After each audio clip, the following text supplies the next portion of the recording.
Hi, today we're going to be talking about how gut health can impact women's health specifically and certain types of conditions that we might be predisposed to depending on how our microbiome is going. So let's dig in. Okay, so to start, we're going to lay the foundation by talking about gut health. As I've mentioned in some of my other videos, gut health has to do with a few factors. One of those is the diversity of microorganisms within our intestines, and the other has to do with tight junctions in our intestines, and those are what hold the lining of our intestines close together so that large food particles can't pass through.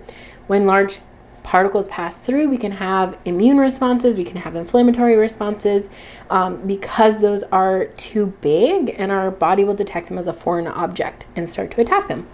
So when we lay the foundation, if we don't have a really great gut health, this can affect the microorganisms that are in other parts of our body as well. And so gut health can start a little bit further up.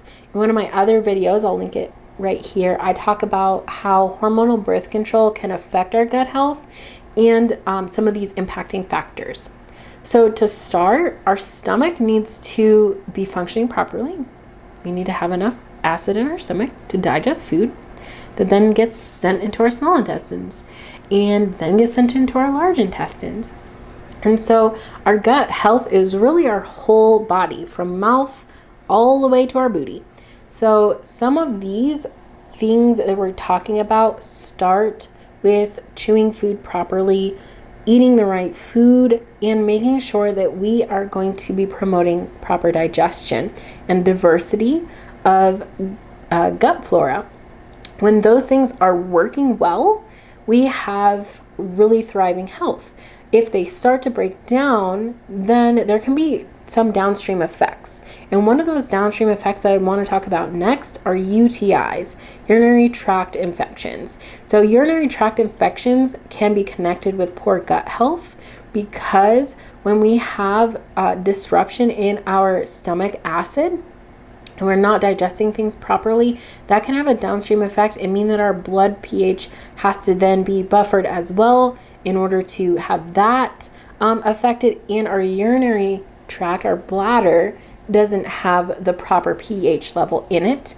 And if our gut also has some kind of wacky numbers of certain types of microbiome bugs, then they can also kind of infiltrate our urinary tract. And so I originally had thought that hygiene was one of the biggest issues because UTIs could be possibly connected with someone's hygiene levels. But I have learned through some experiences that that might not always be the case. And so if we have a disrupted gut health, then that can, one, mean that we have chronic inflammation in our body. So that type of bacteria or yeast getting into our bladder and causing problems might not necessarily mean that we have the ability or capacity to send the immune system there to heal it fully or properly. So that is one. Our gut health means that we are more likely to have more dangerous levels of bacteria like E. coli that can cause UTIs present. And so that in and of itself can increase our risk for UTIs. And what can happen is that UTI can then progress up to being a kidney infection, which would cause even more pain and discomfort. But if someone catches that in time, usually they do, you can usually take antibiotics in order to resolve the infection in our bladder, our urinary tract. The thing is, that can then have even another layer of an effect. If we take antibiotics, that's going to wipe out all of the flora, all of the microbiome, all of those little bacteria and yeast. And so what can happen is we have a yeast infection from that.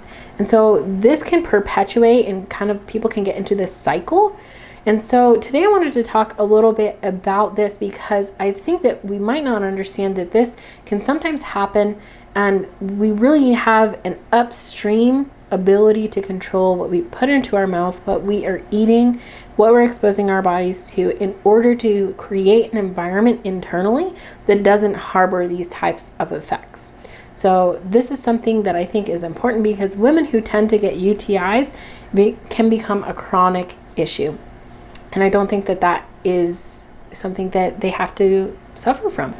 So I hope you liked this video and you found it helpful. My next week's video is going to be talking about how to prevent and treat UTIs naturally. So I'd love for you to stick around. If this is an issue that you've had, that might be even more helpful, because today we're just talking about the problem, and next week we're going to be talking about the solution. So I hope you stick around for that and look out for it. So I hope this was helpful, and until next time, be well.